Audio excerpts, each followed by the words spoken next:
Shiv Sena OBT के प्रमुख Uddhav Thackeray, MNS chief Raj Thackeray, Congress के साथ शरद पवार की पार्टी एनसीपी के नेता आज बुधवार को चुनाव आयोग के अधिकारियों से मिलने पहुंचे। यह लगातार दूसरा दिन है जब महाराष्ट्र में विपक्ष के बड़े नेता महाराष्ट्र चुनाव आयोग के ऑफिस पहुंचकर अधिकारियों से मुलाकात की। बीएनसी चुनाव से पहले विपक्ष के नेताओं की ये मुलाकात हो रही है।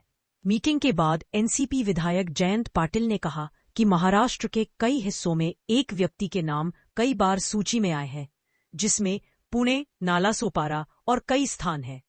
कई लोगों के ऐसे भी नाम हैं जिसमें जो लोग घर पर नहीं है, जिनकी डेथ हो चुकी है, उनका भी नाम है। राज ठाकरे ने 2 लिस्ट दिखाई, जो एक 2024 चुनाव से पहले की। 2 लिस्ट में एक ही नाम है, दोनों के वर्ष में एक 23, दूसरे में 117 है। उन्होंने कहा कि हमने मांग की है, जब तक लिस्ट में सुधार ना हो तब तक चुनाव ना हो। प्रतिनिधींना भेटलो आणि आज आम्ही राज्य आणि केंद्रीय निवडणूक आयोगाच्या प्रतिनिधींना दोघांनाही भेटलो।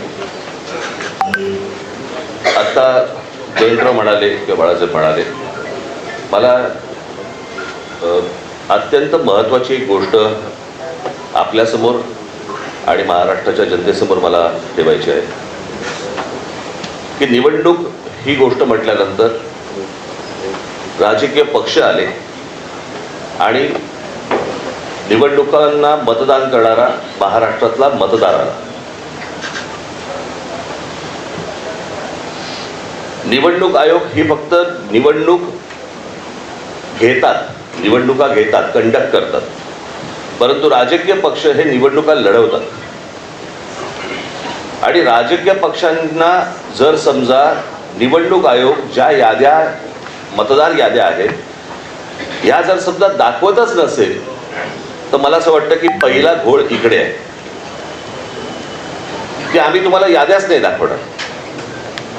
म्हणजे मी आता तुमच्याकडे 2024च्या निवडणुका व्हायच्या अगोदर आणि 2024च्या निवडणुका झाल्यानंतर अशा मी तुम्हाला 2 याद्या मी तुम्हाला फक्त आता दाखवणार आहे।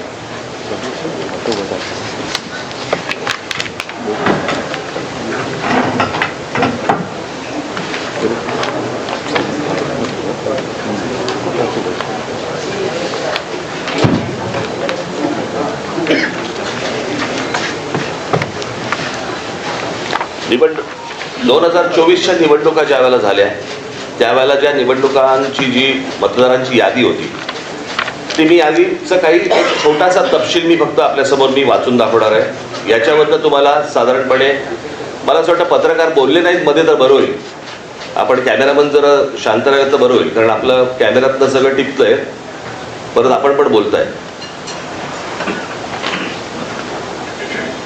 2024च्या अगोदरची जी यादी आहे त्याच्यामध्ये फक्त मी काही नावं आपल्याला फक्त आपल्यासमोर मी वाचून दाखवतो, म्हणजे साधारणपणे यादीमध्ये काय प्रकारचा घोळ आहे हा आपल्याला आणि महाराष्ट्राला लक्षात येईल।